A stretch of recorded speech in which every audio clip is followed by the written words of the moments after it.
Emotions ran high as Senator Cynthia Villar dares three officials to resign over a number of agriculture problems. And what better way to mark the beginning of the world's longest Christmas season than to release a vinyl figure of the country's OPM icon, Jose Mari Chan. We'll speak with Funko Fanatic Philippines founder Nico Lim and JMC's daughter, Liza Chan Parpan.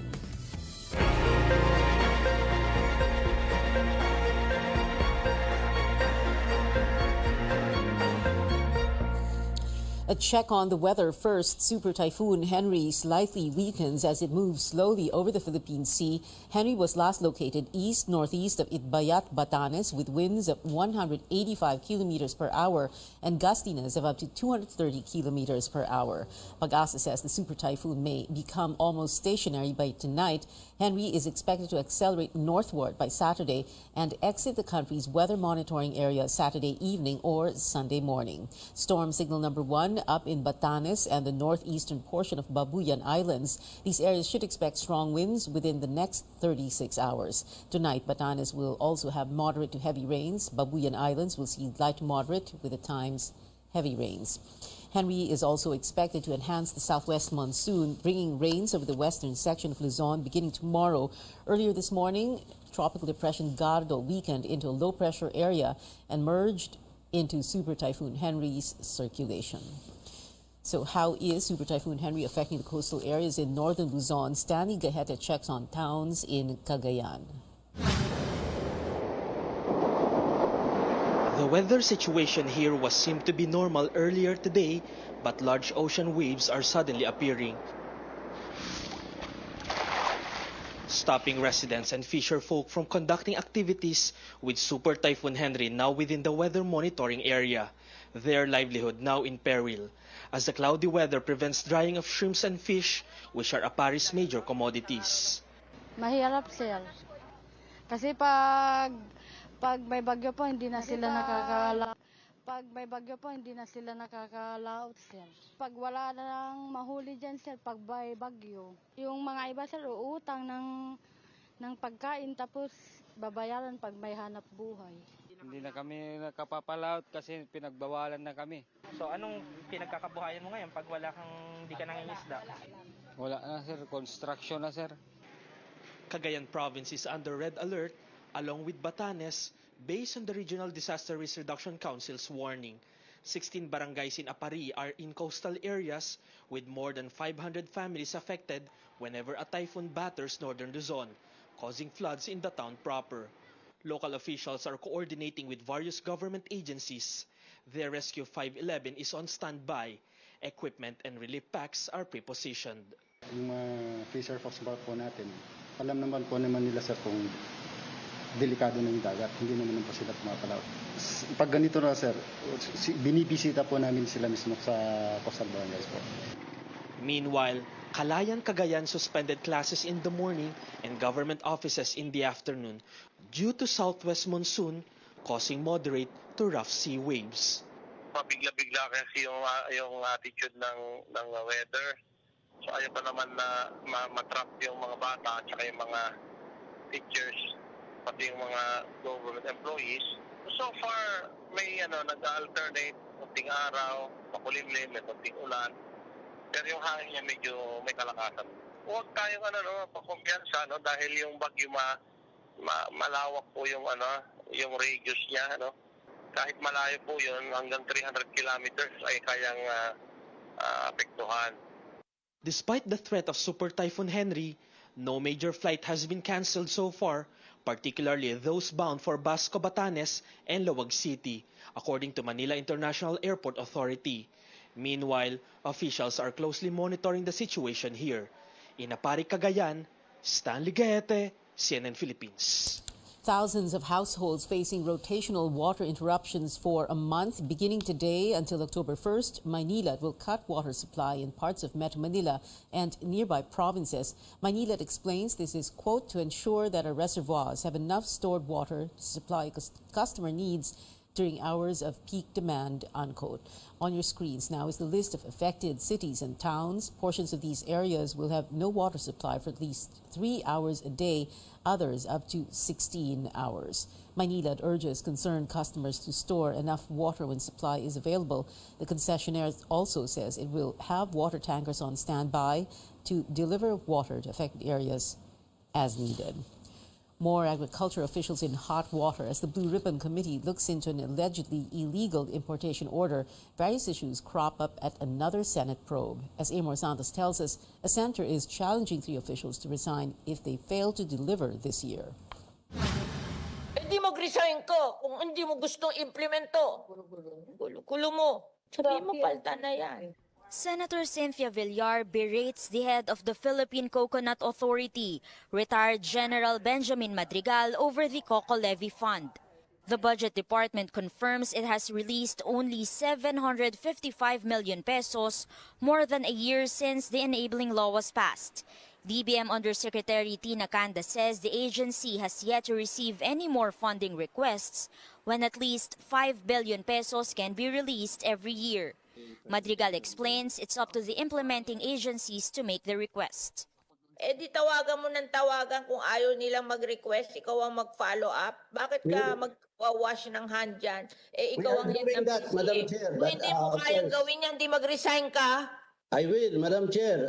Villar is also calling for the resignation of the director in charge of providing machinery and equipment to farmers using the 5 billion peso allocation under the rice tariffication law. Villar wants PhilMec to dissolve an advisory council, saying it has been slowing things down. We can obligate all the 5 billion that is allotted for 2022. I-suspend mo tong committee na to, ha? Otherwise, ididemanda ko kayo. That is against the law. Senators also grilled the Bureau of Soils for delays in the procurement of composting facilities, despite getting over 1 billion pesos this year for the project. Ni Kusing, hindi pa nabibili para sa composting facilities? The procurement process is ongoing. We are completing all the necessary documents. On top of these issues, the Senate is still investigating the botched order to import 300,000 metric tons of sugar.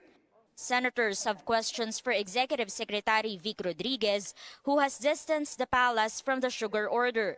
But Blue Ribbon Chairman Francis Tolentino says Rodriguez may again have to skip the hearing next week, and he sees no problem with it.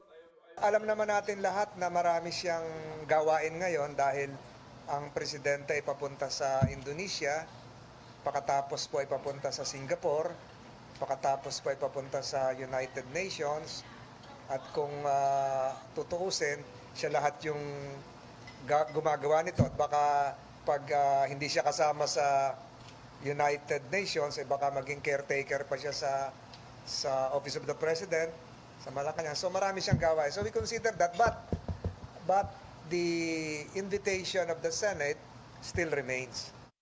Tolentino says he can come up with a partial report even without answers from Rodriguez. Amor Santos, CNN Philippines.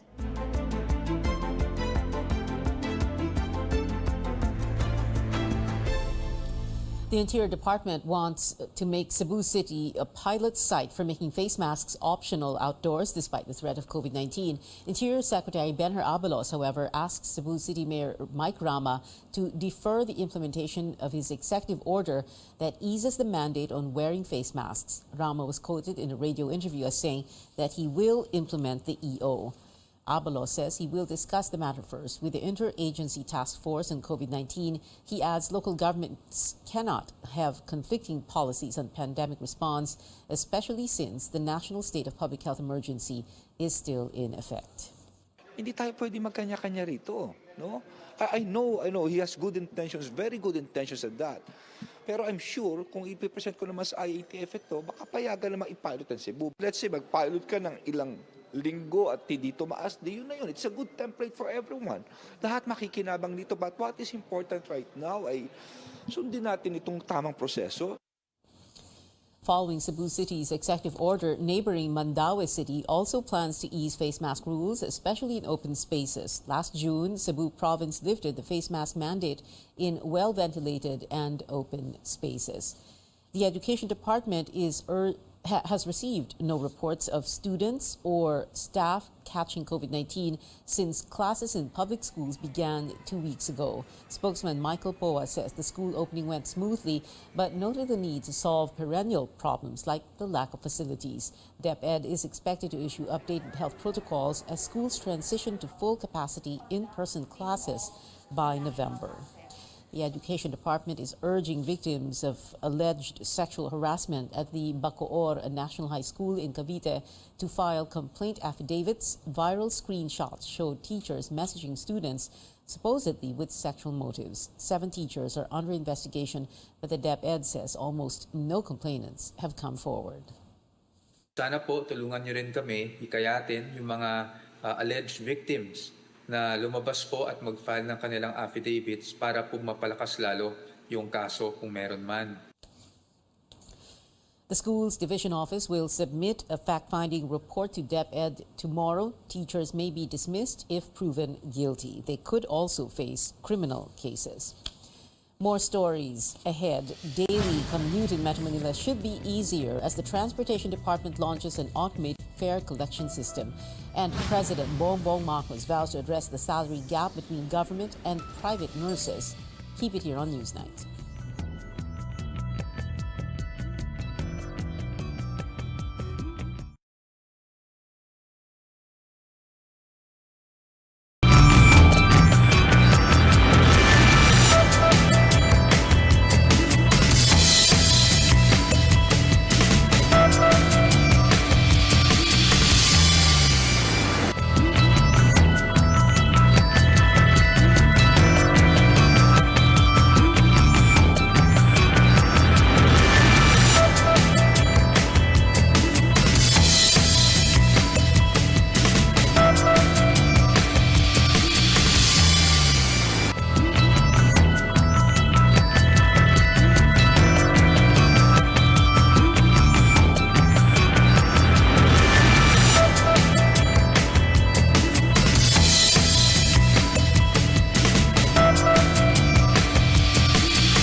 Welcome back to CNN Philippines.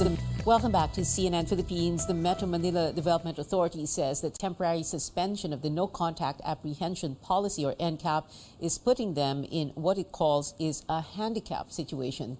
MMDA Special Operations Chief Bong Nebrija says physical apprehension can be time consuming and may lead to traffic buildup. Even if they are short-staffed, Nebrija says they will give their best efforts to ensure that traffic rules are always implemented.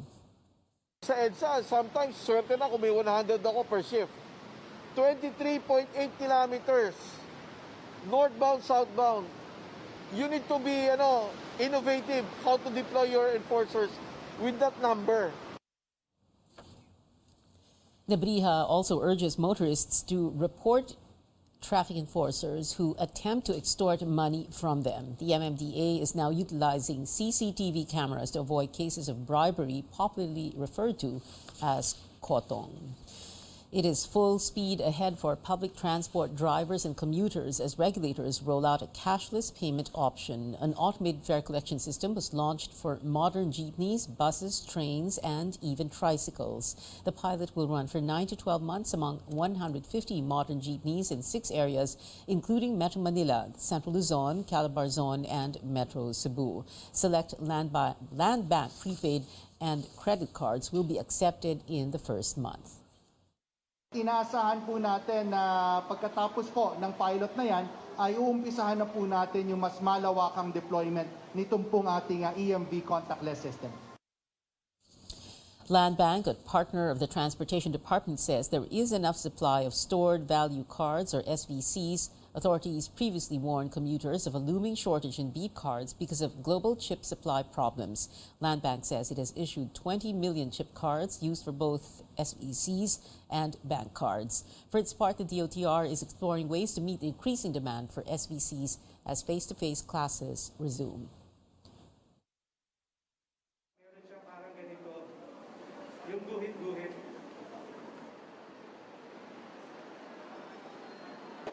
On to another story. President Marcos has vowed to bridge the gap between the salaries of government and private nurses. The president led the centennial anniversary of the Philippine Nurses Association, where he recognized the hard work and sacrifice of health workers. He's also pushing for the passage of the Philippine Nursing Practice Act. As your president, you may rest assured that my office is always open for meaningful dialogue to address the issues concerning our nurses and allied healthcare professionals. The government has so far released 25 billion pesos worth of benefits to healthcare workers, but the president admits this is not enough. The Office of the Vice President defends the significant increase in its proposed budget for 2023, which includes a 500 million peso confidential fund. OVP spokesperson Reynold Munsayak says the amount will be allocated mostly for livelihood projects in rural areas. He adds the fund will be used within the parameters set by the Budget Department and the Commission on Audit. Munsayak also points out the OVP has established 7 satellite offices to reach more Filipinos. The OVP has proposed a 2.2 billion peso budget for next year, up by over 200% from this year's 702 million. Siguro ho, nung nakarang administrasyon, meron silang certain projects at yung budget nila ay sufficient na para doon. Kagaya ho nung sinabi namin, ngayon ho, ang gusto namin, mas maabot namin yung marami nating kababayang Pilipino. In other news, no more investment deal between media companies ABS-CBN and TV5. ABS-CBN will no longer buy a third of TV5 shares worth more than 2 billion pesos. The two networks also ended their convertible note agreement, which would raise ABS-CBN's stake in TV5 to nearly half. 8 years from issuance, and Manny Pangilinan Signal Cable will discontinue its plan to acquire 39% of Sky Cable. The networks first announced the deal on August 11th, but they hit the pause button last week to address issues raised by lawmakers and the National Telecommunications Commission. These issues include the network's block time agreement and the alleged foreign ownership of TV5. Filipino workers in China are seeking assistance from the Philippine government as the East Asian country put several cities under strict COVID-19 lockdowns. Tristan Odalo, who is in Beijing for a 3-month study grant, gives us a look. A handful of confirmed COVID-19 cases can trigger more lockdowns in several areas in China as the country continues to implement its zero COVID-19 policy. In Sanya City, south of China, some are still under strict lockdown for almost a month now. Filipino workers James and Jennifer Montaño share their ordeal inside their dormitory. Yung swab namin dito sa door-to-door po, kinakatok po kami. So 2 days ago lang na naging sa first floor na po ang swab namin. Pero yung mga nakaraan dito sa kinakatok po kami sa dito room by room po ang swab test. Hindi po talaga kami nakakalabas. Bawal pong lumabas. Wala kang makikita sa daan ng mga sasakyan, kundi yung sa mga sa mga medical na sasakyan ngayon, ambulansya or yun lang po. Lockdown po talaga. Working as entertainers in the famous tourist spot remains to be a challenge due to prevailing restrictions. Pag walang trabaho kami, walang sahod. So before itong lockdown na to, 3 months din kami na lockdown, tapos nakapagtrabaho kami ng 1 month, tapos ito na naman. Apart from Sanya, tech hub city Shenzhen, home to the world's largest electronic markets, is also under lockdown due to rising COVID-19 infections. According to the OFWs, the Chinese government provides assistance, including food and access to COVID-19 testing, to all those affected by lockdowns. These OFWs are hoping that the Philippine government will also be able to extend help. Kailangan po talaga ng financial assistance. Sabi nga po ng ibang Pilipino kung hindi sila mabibigyan dito kahit yung pamilya na lang nila sa Pilipinas, umaasa po talaga. Talagang kailangan po. The Department of Foreign Affairs assures Filipinos in China that the government is ready to assist them. The DFA says so far most Filipinos in Shenzhen are not residing in the sub-districts placed under lockdown. The Chinese National Health Commission has detected 307 fresh cases of COVID-19 in the Chinese mainland on Thursday. Travel in and out of the capital Beijing has been discouraged and residents are urged to undergo COVID-19 testing on a daily basis. China maintains that despite potential economic impact, its zero COVID-19 policy can still save millions of lives. Now, whether or not this policy will stay in the long term, it will be up to an important leaders meeting in October. In Beijing, China, Tristan Nodalo, CNN Philippines. Up next on Newsnight, the start of the Burr months is finally here. Watch how netizens are celebrating the unofficial start of the Yuletide season. Plus, the country's favorite caroler, Jose Mari Chan, has been immortalized with his very own Funko Pop. Founder of Funko Fanatic Philippines, Nico Lim, and JMC's daughter, Lisa Chan Parpan, will join us next. You're watching CNN Philippines.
Welcome back. Tennis icon Serena Williams wins her second round singles match in what could be the final tournament in her storied career. Serena upset world number 2 Anett Kontaveit to advance to the third round of the U.S. Open. Williams will face Australia's Ayla Tomljanovic next month. Last month, the sports legend said she will evolve away from tennis after the U.S. Open. Here at home, the PBA Philippine Cup crown is within reach for the TNT Tropang Giga. Now with a 3-2 finals lead, the defending champion beats the San Miguel Beermen yesterday 102-93 at the Araneta Coliseum in Quezon City. TNT could win it all tomorrow in Game 6, also at the Big Dome. And pole vault sensation EJ Obiena rules another meet in Germany, clearing 5.86 meters at the St. Wendell City Jump.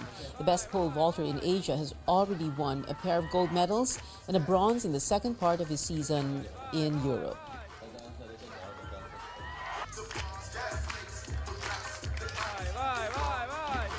It is the 1st of September, and that means Christmas is in the air here in the Philippines. Bye, sir. Whenever I see girls.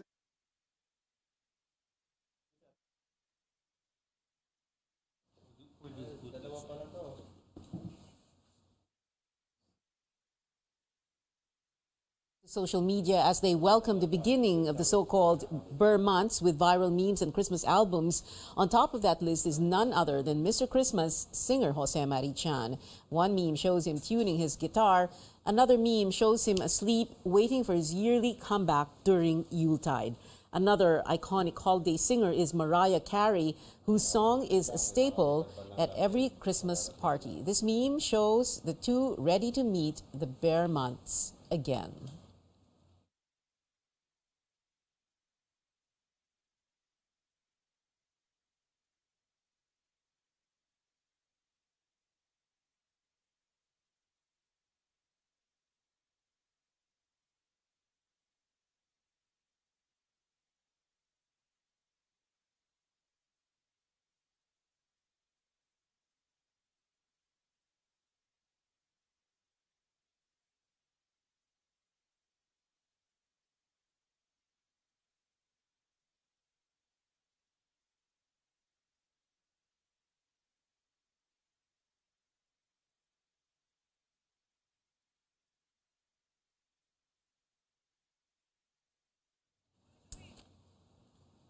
With September 1 signaling the start of the longest Christmas season in the world, one name emerges as the most fitting among Filipinos to be Funko'd.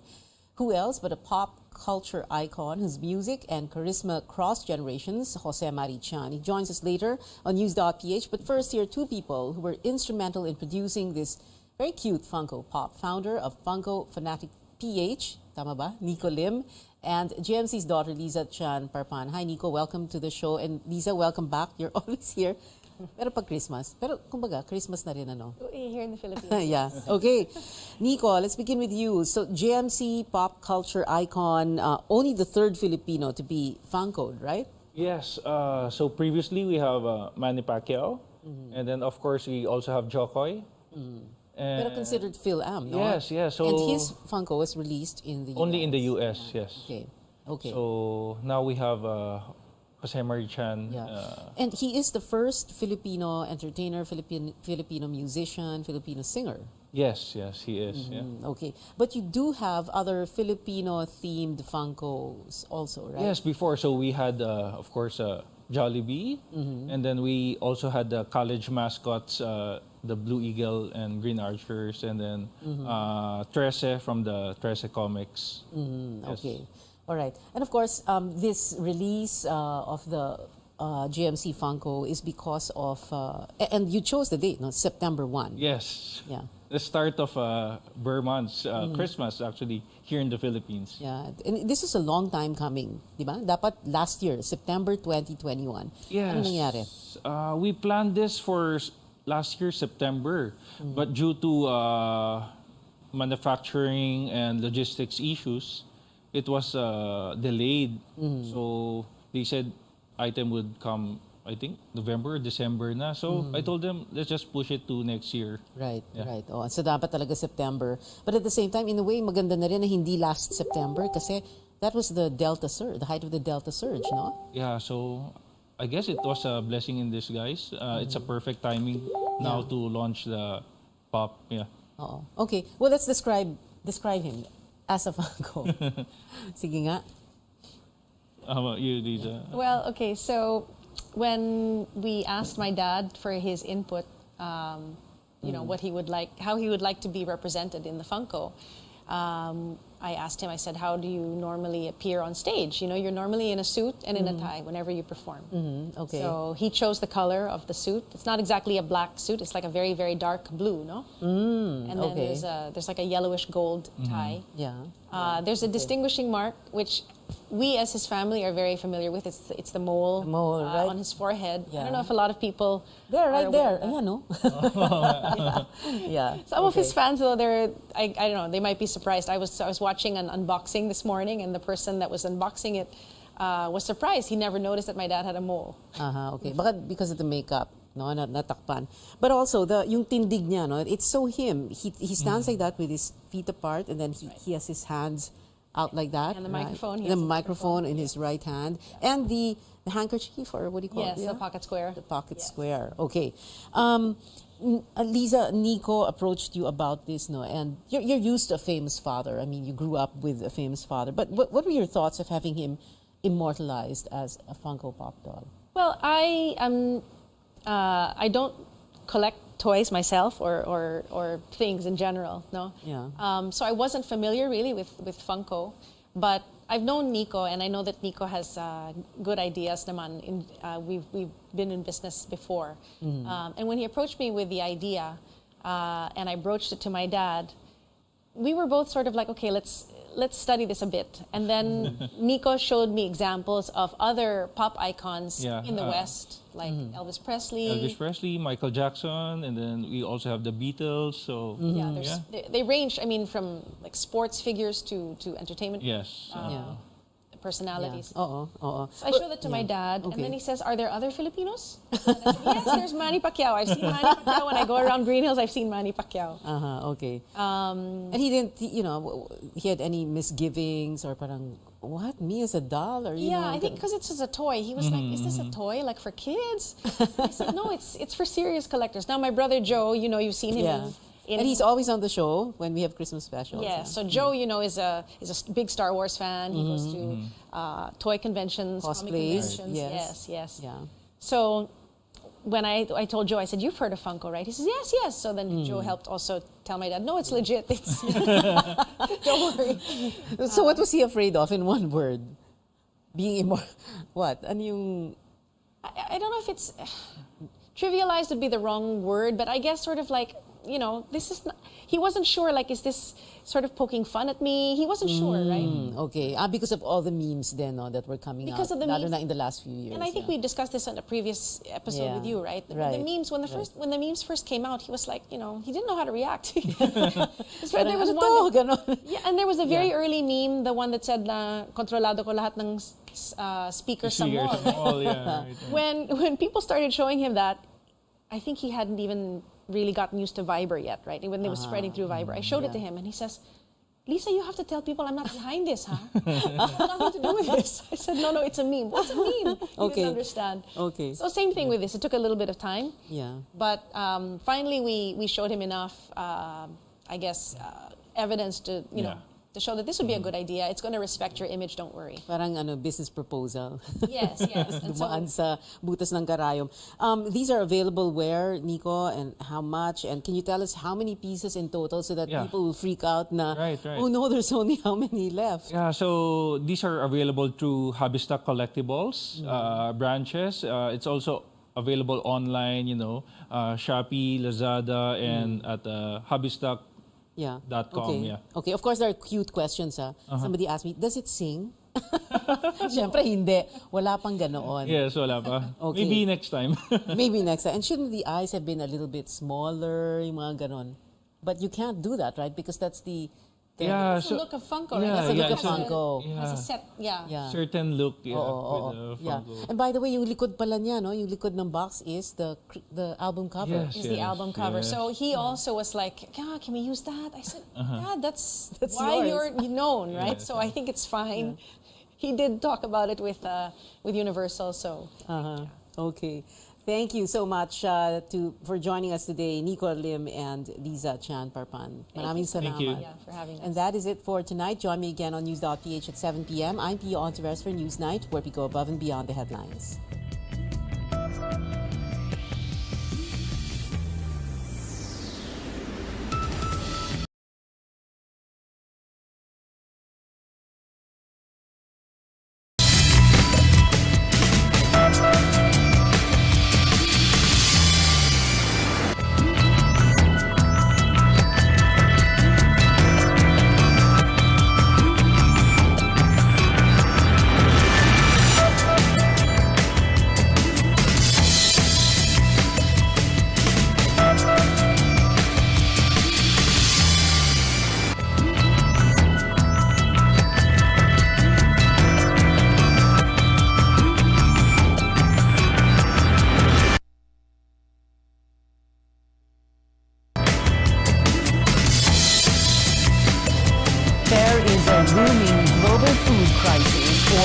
Already upon us, helped along in no small measure by pandemic and Russia's invasion of Ukraine. And the question is not when will it rear its ugly head, but what are we doing to prepare to meet it head on? Food security is, after all, equal to national security. There is a looming global food crisis, or it's already upon us, helped along in no small measure by pandemic himself and Russia's invasion of Ukraine. Because how do you make sure that food is both accessible and affordable to all, but so that hunger doesn't turn into meet it head on? I Food think that security is, after all, equal to the national problem security. is severe And the enough. Marcos administration seems to understand that, given that the president-elect is handling the agriculture portfolio himself for the time being. Because how do you make sure that food is both accessible and affordable to all so that hunger doesn't turn into anger?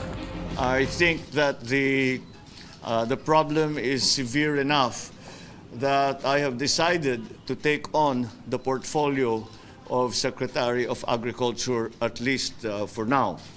And at least until we can reorganize the Department of Agriculture in the way that it will make it ready for the next years to come.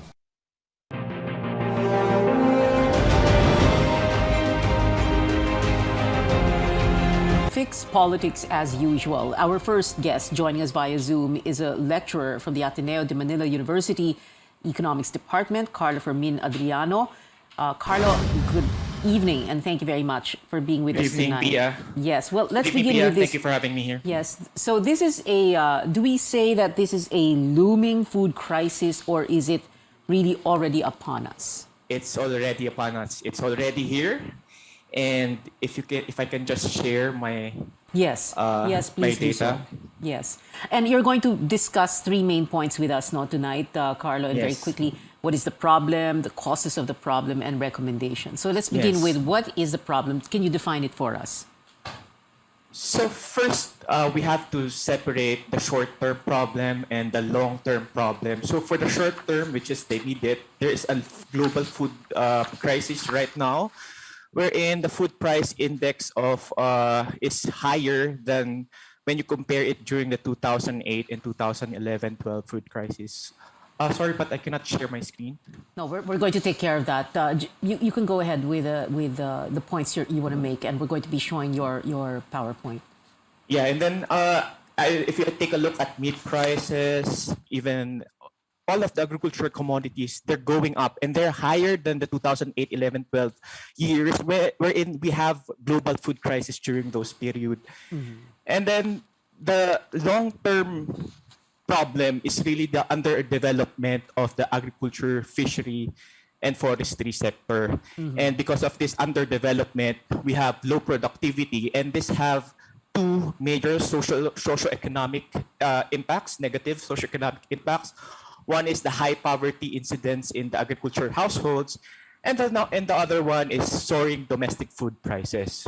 All right. You're referring to the screen, the particular slide, which is entitled The Underdevelopment of the AFF. AFF meaning, of course, agriculture, forestry, and fishery, contributing to high domestic food prices. And the average share of food and non-alcoholic beverages to inflation is 43% from year Yes. 2000 to 2021. And if we look at the years, so year 2000 to 2021, 22 years in the making na ito. So this is not like, it just surprised us now, it just turned the corner and biglang nandyan. This has been going on. This is a problem that has been in the making for more than 2 decades. Yes, that's correct. Again, 43%, and let me point it out that food and non-alcoholic beverages is just one out of the 11 baskets in the computation of inflation. Just take note, only one, and its contribution is already 43%. Okay. Yes. Yeah, earlier you were referring to this agriculture, forestry, and fishing sector as growing by only 2.5%. And its contribution to GDP was only 0.3%. Again, within that same time period, 2001 to 2021. Yes.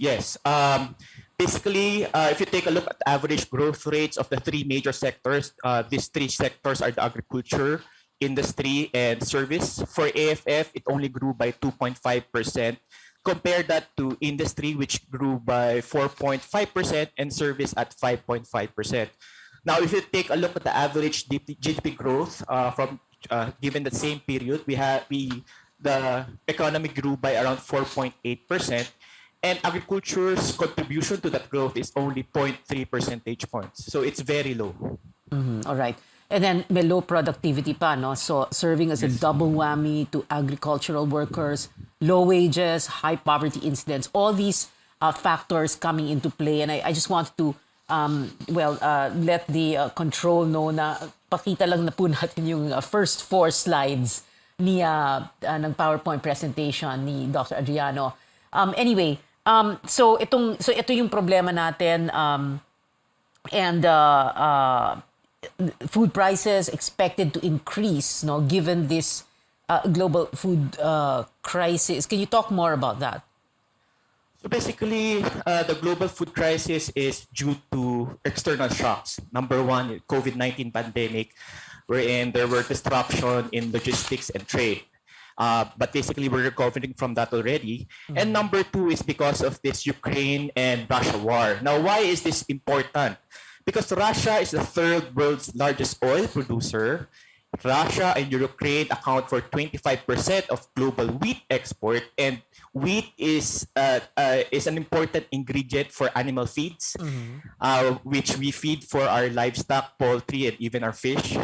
And the third one is that Russia is the world's largest exporter of fertilizers, and we all know when we grow crops, we use fertilizers. Okay. Of course, sorry. Sorry. Of course, this Russian invasion of Ukraine happened, began in February, but the effects are devastating. However, we are aware of what has been going on even before that. I mean, yung presyo halimbawa no ng what is it, wheat, no? Yes. It was going up like 2 years before that. That's because of the pandemic already. Yes, due to pandemic and actually not just wheat and corn. Kasi corn and wheat are the major inputs for your animal feed. And why did it go up, especially corn? Because basically China bought everything.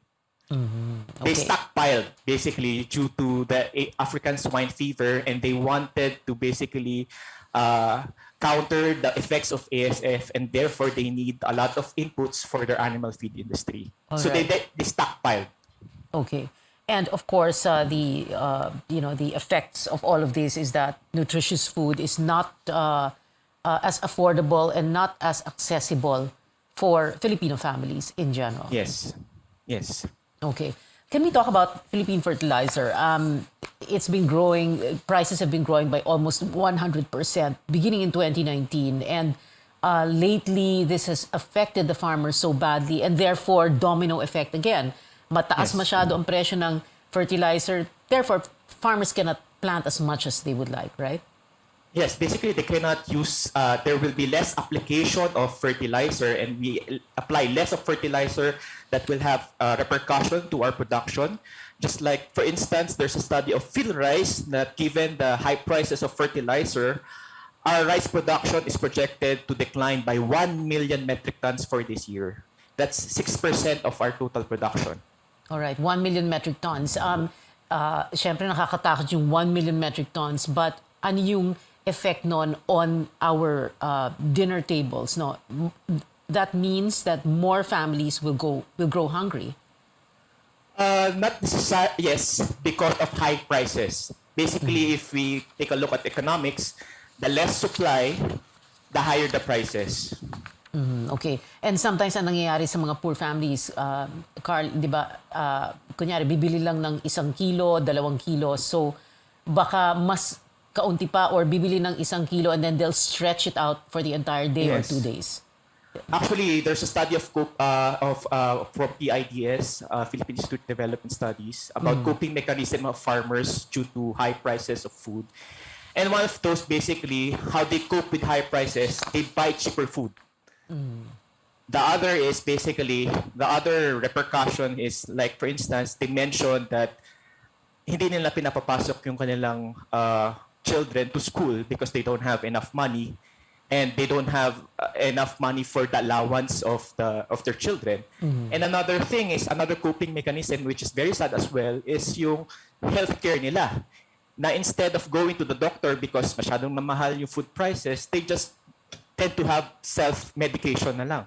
So those have repercussion to basically the what we call human capital development of Filipinos, especially the young Filipinos. Yeah. There are other causes of this problem, Carl, that you've been pointing out, and they are not very well known, but napakalaking ng epekto nito.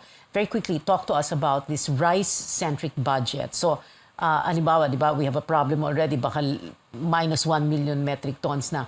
Tapos, small land size, a hectare per farmer. At saka yung isa pa, yung inadequate attention sa climate resiliency. How is this a cause of the problem? Number one, basically, if you take a look at the budget of the banner programs of the DA, around 50% of that budget goes to rice. And we have many crops in the agriculture. We have corn, we have high-value crops. There are many high-value crops. We also have livestock and poultry. 50% of the budget already goes to rice.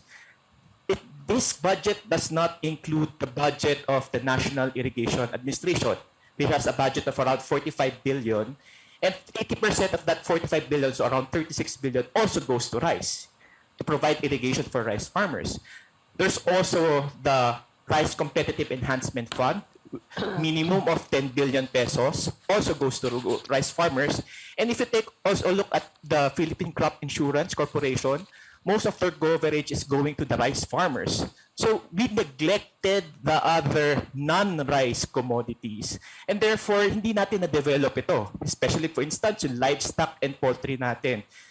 And then, if you take a look at the contribution of the agricultural commodities to the AFF growth, ang main contributors natin before the pandemic were the non-crop commodities. It's not rice. We put everything to rice, and if you take a look at the presentation that I gave you, rice ranked last in terms of contribution to AFF growth. So if we just take a look in terms of contribution to AFF growth, we should put our money on the non-crop, which is basically livestock, poultry, and fishery, and not actually rice. Okay. Yes. Go ahead, Carl. And then for the small land size, basically the problem here is because of the relatively low, small land size, which is around 1 hectare only, mababa yung ating productivity because we cannot achieve economies of scale. Like, for instance, yung mga farm mechanization program, you won't be able to use it efficiently if it's only for less than 1 hectare of land. And even yung use of other technologies, if you're only going to use it for less than 1 hectare land, you won't use it at all. Hindi talaga, walang return on investment. So we have to increase our average land size. And then the other point that you mentioned is the inadequate attention on climate resiliency. Now, the Philippines is considered as one of the most vulnerable to climate change. And to give you an example, ang estimated damages to AFF due to typhoons and calamities is around 25 billion annually. And yet, yung ating Climate Resilient Agriculture Office of the DA has not yet been institutionalized. And if you take a look at our agriculture insurance and even our irrigation system, both will help with mitigating the effects of climate change, are also underdeveloped. And most of them goes to the rice sector as well. So those are one of the problems with the AFF sector. Okay. Well, Carl, Adriano, as you were discussing already, marami ka ng mga, hints about what recommendations would you make. But very quickly lang, President-elect Marcos has said he's going to be handling the agriculture portfolio. Does that send a good signal? What do you think of that? And is that going to help us handle this food crisis, or, take the bull by the horns in so many words? Yes, it's a good sign because basically he recognizes the importance of the agriculture sector and he recognizes the gravity of the problem that the agriculture sector is facing. Now, for the recommendation, in the short term, basically for 2022, given that we cannot do anything with the budgets, it's already there, we really need to import. Unfortunately, or fortunately for others, we really need to import so that we can manage the food inflation. And we can only do that if we can temporarily reduce the tariff rates of the key agriculture commodities. Second is we can seek bilateral agreements with other countries, like for example, India. They produce some fertilizer as well. So mag-bilateral agreements na tayo with them. We discuss with them internally. Those are for the short term. All right. Carl, the long term, yes. Next time. Yes, the long term for a longer time. Yes. Next time. Carl Adriano, many thanks. Thank you so much for being with us tonight. Salamat sa'yo. We'll be back after a quick break. Stay tuned.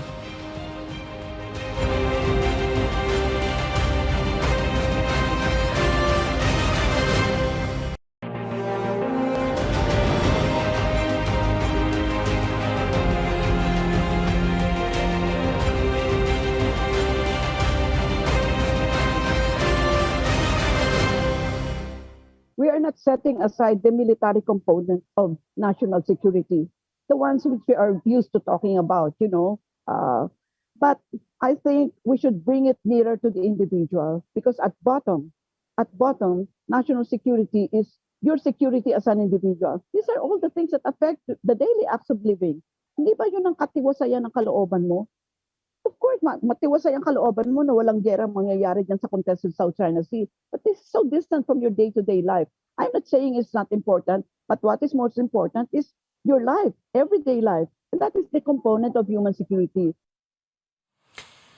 Well, as Clarita Carlos was saying, your life, your everyday life, and she is talking about food security. Let's continue this discussion on the looming, well, as Carla Adriano was saying, it's not a looming food crisis. It is here with us now with our second guest, agricultural economist Roel Briones. Hi, Roel.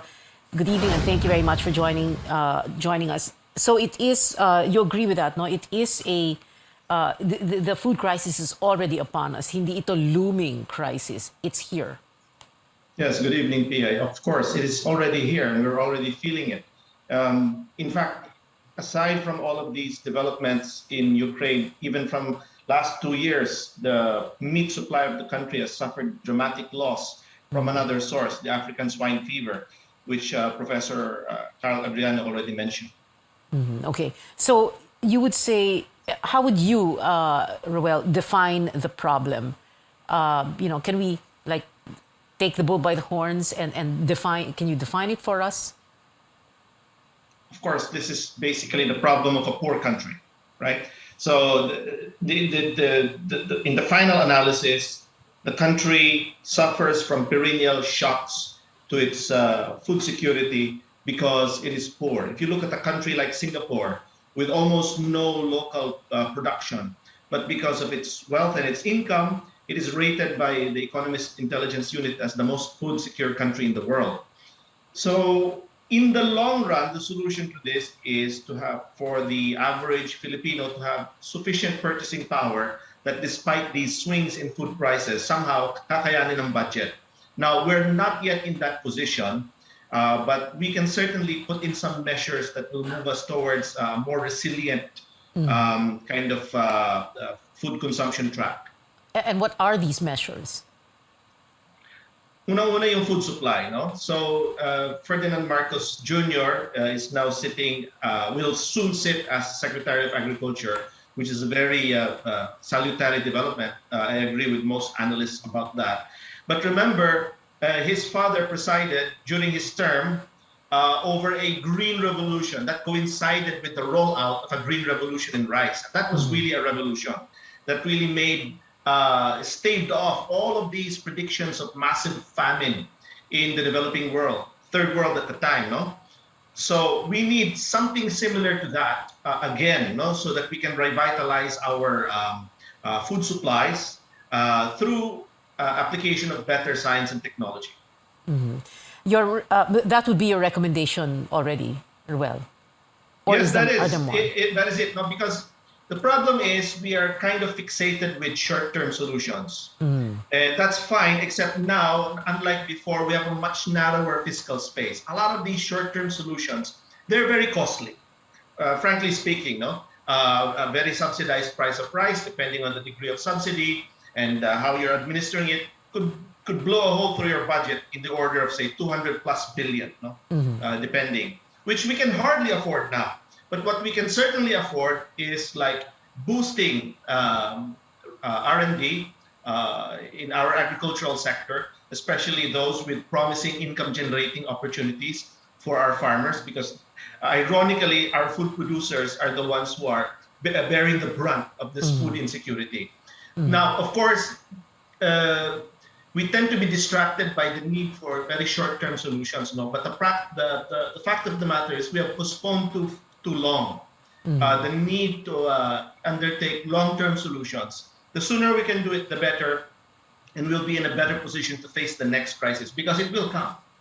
Okay, no question about that. Roel, we've heard so many success stories of small farmer groups, small farmers, no, and kung ano yung mga best practices. What is it about us? Why can't we just get things together, get our act together, and really solve this once and for all? It's sad, no? Like you say, this is a problem of a poor country. we know that if we can get our act together, that we can really handle this, hindi ba? I think one of the big problems is we have attributed much of the problem to a mistaken villain. So many of the actors think that market forces are at the root of the problem, when in fact it's not. No, market forces are actually one of the solutions out of the problem. So for instance, there's a market force that will tend towards, after decades of social justice, which I acknowledge, in terms of breaking up the large estates characterizing our countryside before. So this goes to the problem mentioned by Professor Adriano, no? But we have gone a little bit too far in terms of fragmenting because of the combination of the land reform program plus population growth. And yet the land reform program is also freezing our land markets and making them too rigid so that we don't allow for consolidation of land holdings. So we should unleash the power of market forces in that regard, no? Of course, within limits. So we don't need to say go back to 1,000 hectare, 10,000 hectare haciendas. We could maybe raise it to say 20 hectares, allow more higher land ceiling than the very, very restrictive one of say 5 hectares. So this is the kind of solution we're referring to. Another market force that we can deploy is access to world markets. So even though all of these world market developments are forcing up world prices that we've already discussed, the major culprit for the high prices of imports is actually government. Government is the one imposing 40-50% tax that dwarfs any spike in world markets that we're seeing. So it's difficult, kind of hypocritical to complain about how unreliable world markets are when it is our own governance which is forcing us to pay higher prices for these stuff. Shooting ourselves in the foot,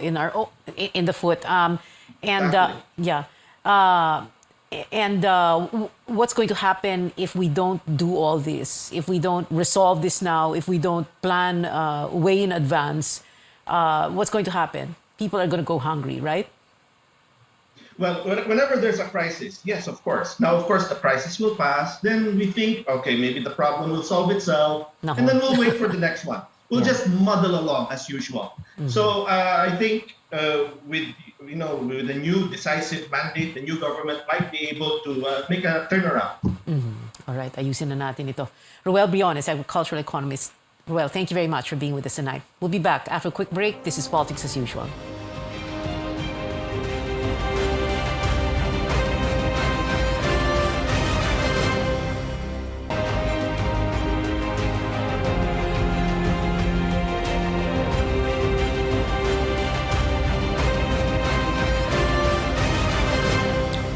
You're still with Politics as Usual, your weekly political appointment fix. I'm Pio Hontiveros. We are on our final stretch. Joining me now is the officer in charge of the Nutrition Surveillance Division of the National Nutrition Council, Ellen Ruth Abella. We're talking about nutrition because when people are hungry, nutrition flies out the window. Ellen, thank you very much for being with us. Let's talk first pre-food crisis. No, how badly nourished are Filipino children? What are the numbers? I think not only we have a food crisis, but we are already facing a nutrition crisis. For the past 10 years, our stunting figures have always been at the 30%, which is considered as a high public health problem. When you say stunting figures, you mean? We have 30%, more than about 30% of our children under 5 are stunted. So when we talk about stunting, we're talking about chronic malnutrition, meaning these children are not getting enough nutritious food or eating enough nutritious food for them to grow properly. Yeah, sorry, Ellen. Merong malnutrition, merong undernutrition, right? Yes. Malnutrition can be undernutrition, which is it's either low height, stunted, or children are have low height. Below their ages, or for their ages, we have low weight. And we are also talking about overnutrition. So those are forms of malnutrition. Okay. So we are talking about the double burden of malnutrition here. Of course, when we talk about these numbers and these definitions, it's easier for us to explain it this way, no? Kapag kumukulo ang tiyan ng anak nyo, napakasakit yon, right? And Yes. mas masakit para sa mga mahihirap na pamilya because they're not able to buy food the way Yes. the rest of the population can, right? Yes, exactly. And if this persists, we're not just talking about stunted children in terms of height. We're talking about stunted children in terms of brain development. So if this persists further, we are looking at a very dismal future for our children and also our country. So I think not only do we need to address the food crisis, but we also need to address nutrition crisis. So as our four other speakers are talking about, we need to prevent our people, our population from getting hungry, hungry enough that they really cannot afford to buy food. They go to sleep hungry. They worry about where they will be getting their food for the next day. Those experiences. So it's a very dismal future for the Philippines if we do not address this food crisis, and also for our countrymen to be able to buy nutritious food. You've answered already my next question, because I was going to say, if we don't handle this food crisis well, and as you also say, this nutrition crisis well, what's going to happen? No? How much more badly will children be affected? So can you give us a ballpark figure? Sabi mo kanina, stunting figures 30%. Kung hindi natin ma-handle ito properly, yung 30% magiging ano? And then the corollary question is, if we're able to handle it well, as Carl, Adriano, and Ruel Briones were saying earlier, if we handle it well, what kind of an impact will we see? First, if we cannot address the 30%, we cannot decrease the 30% that we have now, we're looking at more than 3.2 million children who will be underdeveloped in terms of brain development. So we do not produce productive citizens in the future. But if we are able to address this early on, provide the necessary nutrition intervention at the first 2 years of a child's life, then we are looking at a better future for our children, so they are able to go to school. They will be more competitive in the school. When they become adults, they will also be competitive at work, and then will be very productive. They have better job opportunities for them to have better jobs, better incomes. Thank you so much for joining us, Ellen Ruth Abella of the National Nutrition Council. Maraming salamat sa iyo, Ellen. We've been told before, don't talk politics at the dinner table or at a family reunion or in Viber groups and risk warfare, digital and otherwise. But we can talk about it here at this table on this show. Your weekly political appointment fix, politics as usual. I'm Pia Hontiveros. See you back here next Wednesday, 8 p.m.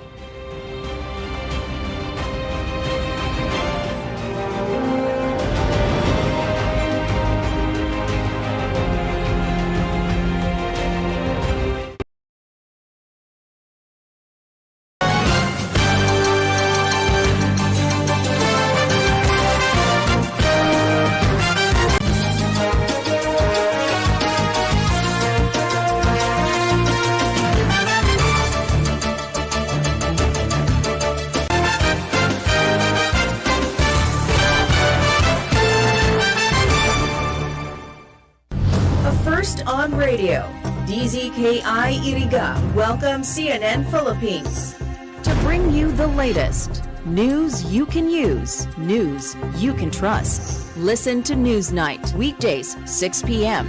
We now go above and beyond the headlines, followed by Med Talk Health Talk. We'll talk about how to keep ourselves healthy during the pandemic. Politics as usual. In this country, not everything really goes according to plan, and politics is, as usual, up close and more. Catch CNN Philippines Hour on DZKI-IRIGA.